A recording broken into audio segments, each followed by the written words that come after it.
Hello mga idol, andito na ako sa aming probinsya ngayon, sa Sorsogon.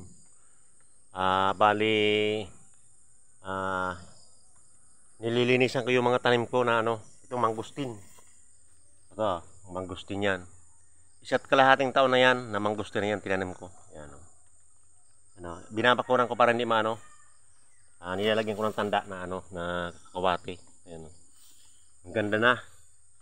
Ano po yan, ang pagtanim po niyan, may kukupit sa ilalim yan, kukupit saka yung ipanampalay na sinunog. Kaya, ganyan siya kataba, manggusti na yan. Sa kalahating taon na yan. Ito yung kasabay niya, dito. Ito naman, yung lansones, dito.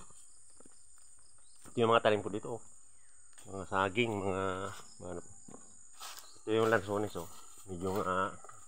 medyo na ng saging.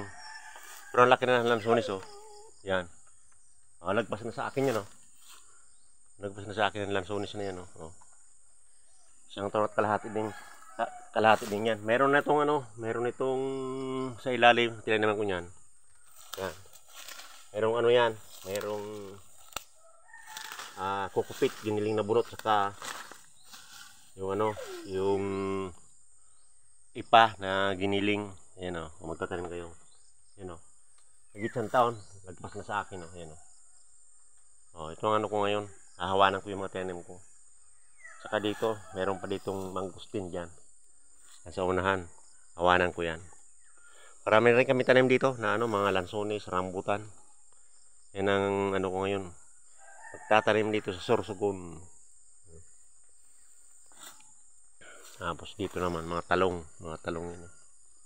Pero ito ang pinakamagandang gusto kong paramihin. Lansones.